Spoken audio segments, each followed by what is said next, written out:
ETV Bharat के इस खास कार्यक्रम में आप सबका स्वागत है। आज हमारे साथ बातचीत करने के लिए राज्यसभा सांसद बीजेपी के वरिष्ठ नेता रामविचार नेताम जी हैं। कही जाती कि आप राजनीति में जब आए उस समय भी परिस्थितियां जो थी बहुत अनुकूल नहीं थी बीजेपी के लिहाज से। अगर उस पूरे बेल्ट की हम बात करें तो कैसे आपको जो जन समर्थन मिला और 5 बार आप विधायक रहे।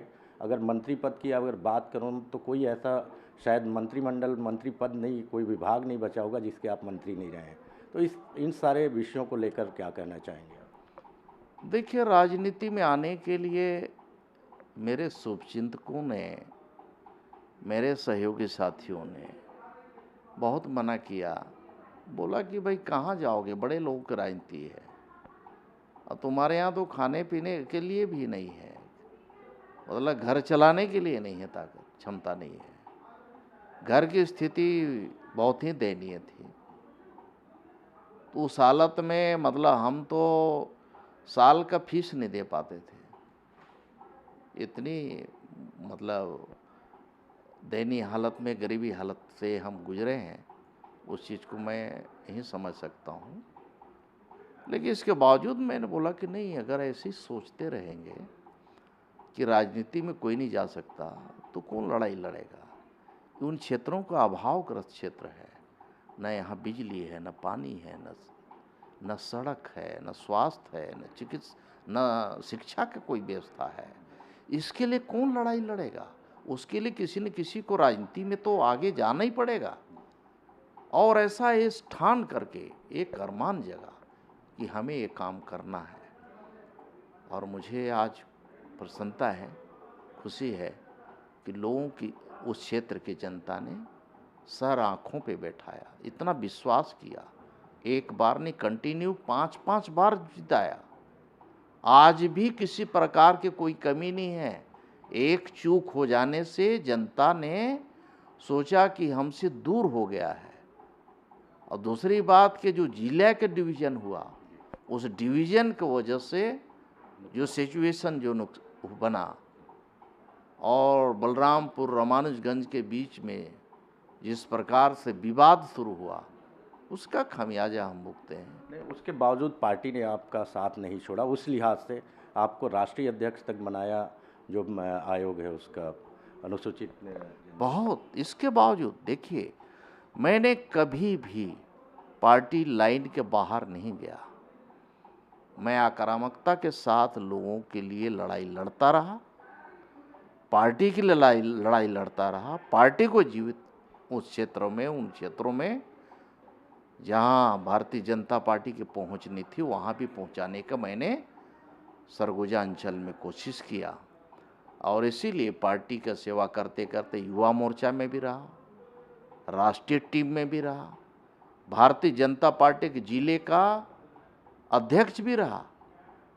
और इसके साथ साथ पार्टी ने जो भी दायित्व दिया, वो सबको बहुत ही ईमानदारी और निष्ठा के साथ हमने सक्रियता के साथ उसे निभा के दिखाया है। और यही वजह है कि भारतीय जनता पार्टी संगठन और हमारे राष्ट्रीय नेतृत्व की निगाह, उनका ध्यान, उनकी कृपा मेरे ऊपर बराबर बनी रही, जिसके वजह से मुझे किसी न किसी एक प्रतिष्ठापूर्ण पद में बैठने का बराबर जो है अवसर मुझे मिला। और उसमें बैठ कर के हमने पार्टी के विस्तार के लिए, संगठन के विस्तार के लिए हम लगातार काम कर रहे हैं। अब ये सारी चीज़ें तो हो गई राजनीति से जुड़ी हुई कि आपकी शुरुआत कैसे हुई। अभी आप राज्यसभा सांसद हैं पार्टी की ओर से। कोई ऐसा मुद्दा जो प्रदेश का हो जिसको आप राज्यसभा में आपने उठाया हो और उसके प्रतिफल यहाँ पे कोई सकारात्मक कोई कार्रवाई हुई हो? देखिए, एक तो रेलवे का मुद्दा है। रेलवे के लिए हम लगातार लड़ाई लड़ते रहे, और जिसके वजह से हम लोगों ने चाहे अंबिकापुर के रेलवे लाइन के विस्तार की बात हो, उसमें काफ़ी काम हो रहा है। और ट्रेन में सुविधा भी बढ़ी हैं। पहले एक आध एसी चला करता था बोगी, तो एसी सुविधा भी बढ़ा, उसका एसी भी लगे, फर्स्ट क्लास भी एसी लग गया लगातार उसमें प्रयास करने की वजह से। और इसके साथ साथ में बोगी भी पर्याप्त उसमें बढ़ाए हैं। हम लोग का प्रयास और है कि आगे चल करके एक अंबिकापुर से इंटरसिटी जो है चले रायपुर तक, और दिल्ली के लिए जाने के लिए कोई सुविधा बढ़े। मैं समझता हूँ कि भारत सरकार के समक्ष समय समय पे हम लोगों ने इस मांग को रखा है। मांग तो हम लोगों ने लगातार बरवाडीह को भी जोड़ने की भी बात की है, लेकिन भारत सरकार के सामने भी बहुत सारी दिक्कतें परेशानियां होती हैं। देश भर के बहुत सारे जो इश्यूज होते हैं, कौन सा इश्यूज को पहले देखना है, कि किन क्षेत्रों में हमें ज़्यादा ध्यान देना है, तो बाकी ध्यान भारत सरकार का इस ओर भी है।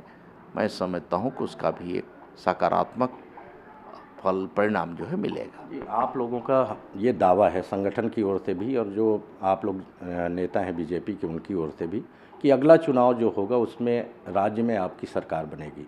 आप सरकार के कामकाज से अभी फ़िलहाल संतुष्ट नहीं है। कांग्रेस शासनकाल के दौरान कई आपकी चीज़ें भी बीच में आई थी कि विकास को लेकर आपका एक बयान आया था कि विकास कुछ लोगों का ही हो रहा है और इस तरीके से।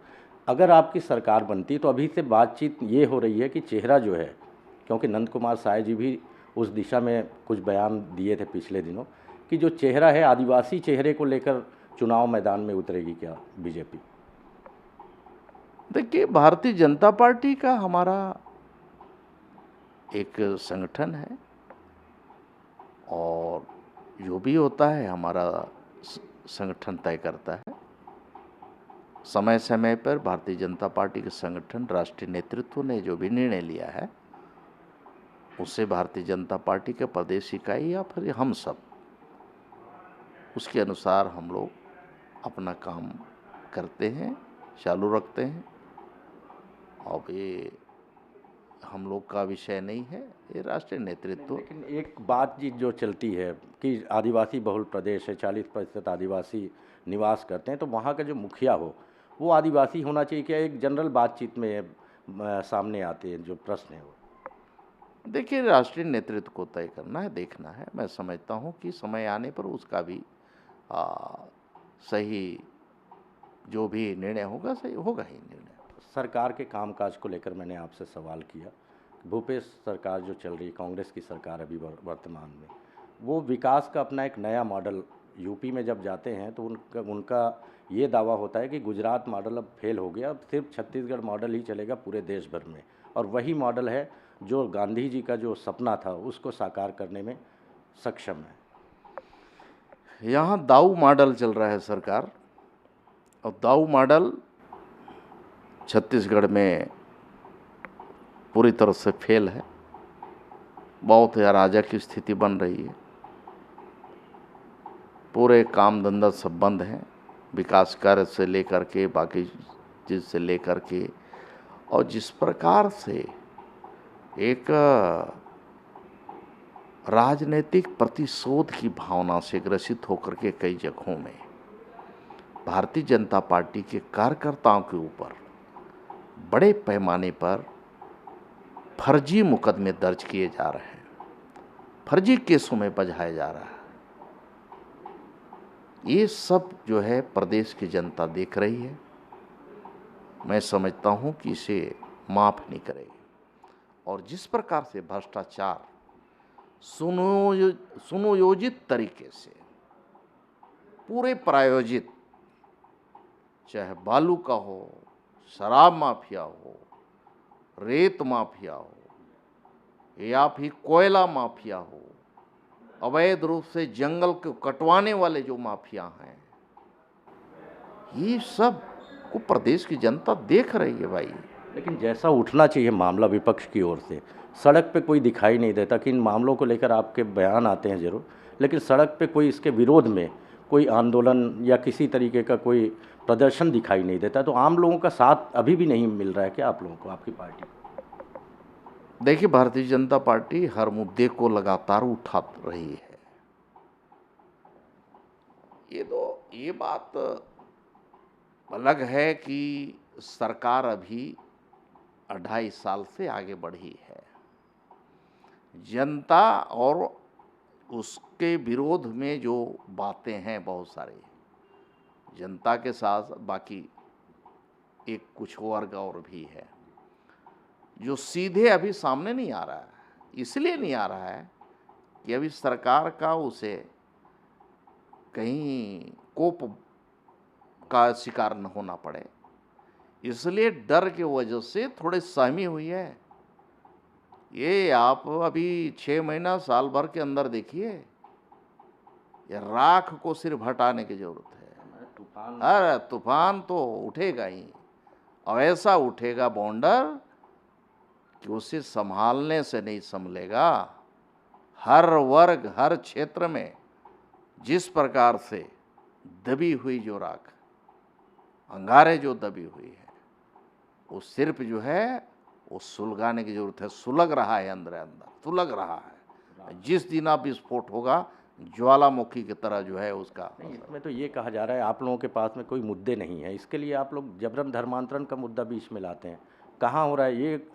कांग्रेसी जो नेता है वो लगातार बोल रहे हैं कि प्रदेश में तो धर्मांतरण कोई मुद्दा ही नहीं है, जबरन थोपा जा रहा है, कहीं पे कोई सांप्रदायिक माहौल बिगड़ा नहीं है। क्या ये जबरन वाला मुद्दा है क्या? नहीं, असल में कांग्रेस की सरकार में इसमें बैठे हुए लोगों का आँख में सरकार का पट्टी लगा हुआ है, वो दिखाई नहीं दे रहा है। उतर जाएगा, कहीं जाके देखें ना, अभी पता नहीं चल रहा है। हम लोग को पता चल रहा है, हम लोग जाते हैं, क्षेत्रों में जाते हैं, किस प्रकार से नंगा नाच हो रहा है, किस प्रकार से वर्ग विशेष के लोग का मनोबल को बढ़ाया जा रहा है। कहीं भी कुछ हो रहा है, कोई सुनने वाला नहीं है। संरक्षण सरकार की ओर से मिल रहा है। कौन कटवा रहा है जंगल इतने सारे? किनके संरक्षण में कट रहा है? किनके निगरानी में कौन कौन यहाँ तत्काल जो है रातों रात झंडे मुंडे सब लगा दे रहे हैं? क्यों हो रहा है ऐसा? रातों रात जो है वहाँ कुछ भी धार्मिक स्थल बना दे रहे हैं, घेराव कर दे रहे हैं। इसे देखिए, छत्तीसगढ़ शांत राज्य जरूर है, लेकिन ऐसा भी नहीं है कि इसका विरोध करने के लिए जनता सामने ना है। सामने जिस दिन जनता आ जाएगी, अभी टेलर अभी दिखा दिया जनता ने यहाँ अभी कवर्धा जिले में। इसलिए प्रदेश को उस अराजक स्थिति की ओर न ले जाएं, मेरा यही आग्रह है। बहुत बहुत धन्यवाद आपका। तो नेताम जी ने स्पष्ट तौर पे कहा है कि कुछ चीज़ें तो उन्होंने कही है जो इशारों में बयां कर दिया है कि अभी जो आक्रोश है सरकार के खिलाफ, उसके कामकाज के खिलाफ, आने वाले दिनों में वो सड़क पर दिखाई देगी, आक्रोश प्रदर्शन के माध्यम से, आंदोलन के माध्यम से। दूसरी बड़ी बात उन्होंने की है कि कवर्धा में अभी एक झलकी दिखी है, जो आक्रोश है, चाहे धर्मांतरण के खिलाफ हो, चाहे जिस तरीके से धर्म आधारित जो राजनीति को प्रेरित करने की बात हो, आने वाले दिनों में इस तरीके के आंदोलन, इस तरीके की जो प्रदर्शन है वो जगह जगह दिखाई देंगे। और आने वाले दिनों में जो चुनाव होने वाला है छत्तीसगढ़ में, उसमें भारतीय जनता पार्टी की ही सरकार बनने वाली है। कैमरामैन मिथिलेश के साथ प्रवीण सिंह, ईटीवी भारत, रायपुर।